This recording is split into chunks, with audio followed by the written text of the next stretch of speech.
Caseus, Jedi Exile. Chapter 10. A harsh downpour of rain made Caseus' normal routine difficult. As Sabo herded the animals into their shelters, Caseus was busy trying to tie down anything that could get blown away in the wind. Hurry up, boy, we're getting drenched out here! I'm almost done! As Caseus finished tying down a tarp over the tractor, a bolt of lightning struck the ground nearby, knocking Caseus off his feet. Caseus! Caseus' vision was blurry, and his ears were ringing. Hoisting himself to one knee, he looked around as rain splashed onto his face. Wiping the water from his eyes, he saw something out in the field. Something terrible. It was him. Caseus began to hyperventilate as Sabo ran over in shock and hoisted him up. No, get away! Easy, son. Easy. Let's get you inside.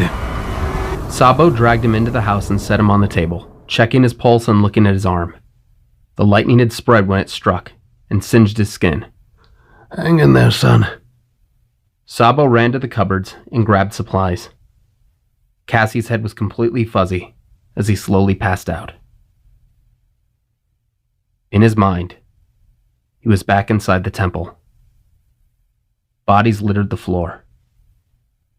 Walking around them, he saw so many faces he recognized.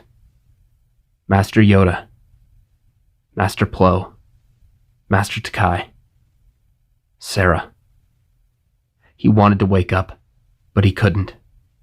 He pinched himself, slapped his face, tried everything. Instead, he collapsed, surrounded by the corpses of his friends and fellow Jedi. Suddenly, they began to move.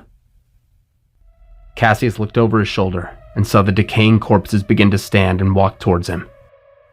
Caseus stepped away from them, holding out his lightsaber, but the blade flickered out of existence.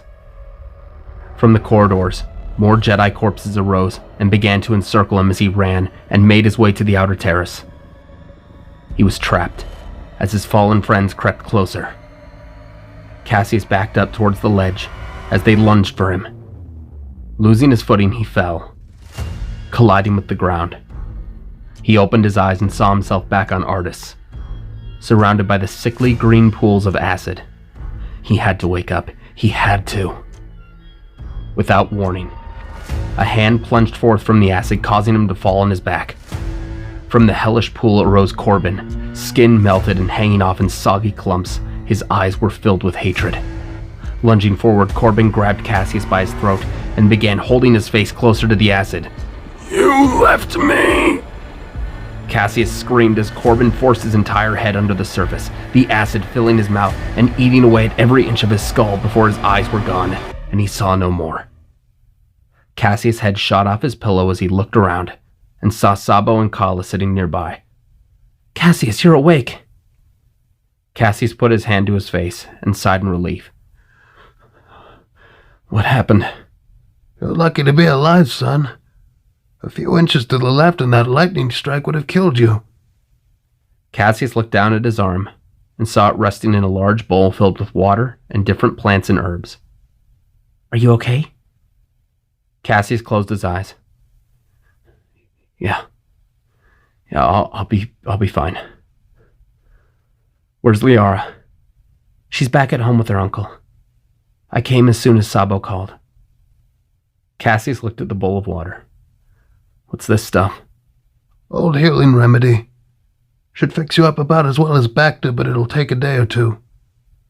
Just rest up and call if you need anything. Caseus nodded and rested his head back on his pillow. He didn't want to go back to sleep. For the longest time, he'd been free of nightmares. Why now?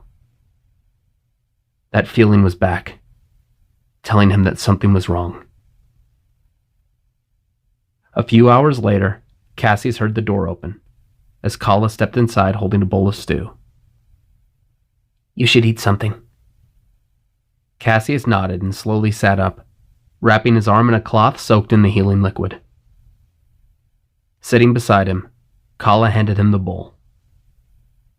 While Caseus ate, Colin noticed the scars covering his back, chest, and arms, Looking at her, Caseus saw she was concerned. It's not from the lightning. I've had most of these scars for a while. I'm sorry, I didn't mean to stare. It's all right. The war left a lot of scars on a lot of people. Not all of them were physical. Kala looked at Caseus. Why do you do it? Do what? Hold on to the Jedi way. Why not just let go and start over? Caseus stared into her eyes. Because it's who I am. I tried letting go. But no matter how much I tried to suppress what I am, it kept calling. The Force? Caseus nodded. Have you ever had an itch that you couldn't scratch? Or something that just eats away at you until you can't take it? That's what I've been struggling with for 8 years. Every day I felt the Force call out to me. I ignored it. But soon it became something I couldn't turn away from. Especially when I found out about Liara. The Force has set my destiny in front of me. But I don't know what that destiny is. And the more I try to figure it out, the more I feel like I'm just lost. Caseus turned to Kala. I can't be something I'm not. I'm not a farmer. I'm not a wanderer. I'm a Jedi. I always will be. I know. Liara is the most important person in my life. And I can't bear to lose her. Not like I lost her father. I understand. But there are some things you won't be able to protect her from. That's why I'm here. To teach her the things you can't. And how to control her powers and use them only when necessary. Kala. Liara's destiny was written long before she was born. I don't know a lot, but I know that she won't be safe here forever. There will come a time when you won't be around anymore. And if she doesn't know how to use her gifts, she could become a threat to herself. Kala rested her face in her hands before leaving the room. Caseus sighed and stayed in his bed for the rest of the day. The following afternoon, Liara was sitting in her backyard, concentrating, and floating her cube up and down, a big smile on her face.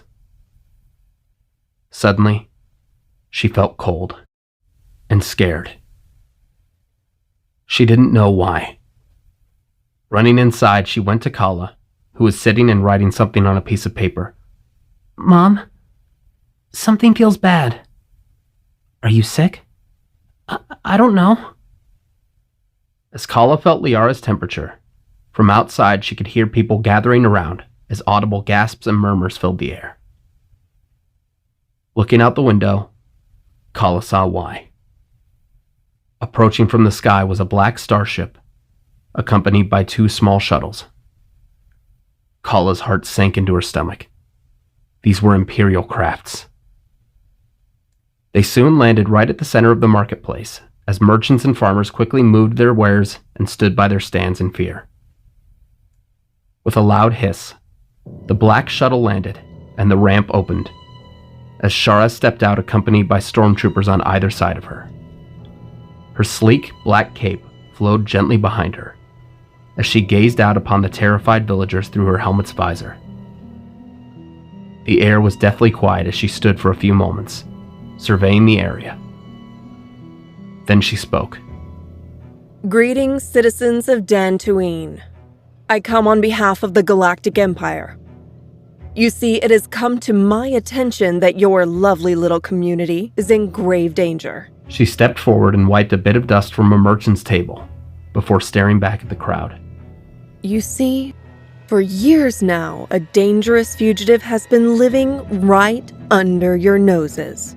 A fugitive who until quite recently was presumed dead, along with the rest of his kind. I'm speaking, of course, of a Jedi. Gasps and mumbles came from the villagers as they spoke back and forth to one another. Before one of the farmers spoke up. That's impossible. The Jedi are all dead. Shara slowly walked towards him and condescendingly patted his cheek. Oh, how I wish that were true, friend. However, the Jedi are like insects that infest the crops. Just when you think they're all dead, another pops up. And much like an infestation, if they are not dealt with swiftly, more will come. That is why I am here. If word from our informant is to be believed, the Jedi has been living here for quite some time. Of course, I'm not one for brash accusations, but I can't help but feel that his presence here was not a secret. Someone in this town knows this Jedi, and where he can be found. More mumbles came from the townspeople, as Kala held Liara close and peeked out of the window. This is out of line. You have no authority here, even if there was a Jedi in these parts. One of the stormtroopers grabbed him and pulled him close. You got something you want to share? No, I don't know anything. No? Surely you must know, however, the penalty that harboring a Jedi carries. Shara pulled out a deep scarlet lightsaber and activated it inches away from the man's nose. He froze in fear as sweat trickled down his forehead. Shara smiled deviously and deactivated her weapon. Yes, that's right. However, the Empire is not without mercy, especially to such simple folk as yourselves. Therefore, this is my decree by order of the Emperor. The Jedi has exactly 1 hour to come forward and turn himself in. If he doesn't... That's enough! 3 farmers stepped forward holding blasters. The stormtroopers aimed their weapons before Shara raised her hand, causing them to stand down. We don't know anything about any Jedi, and we want you off Dantooine. Get out of here!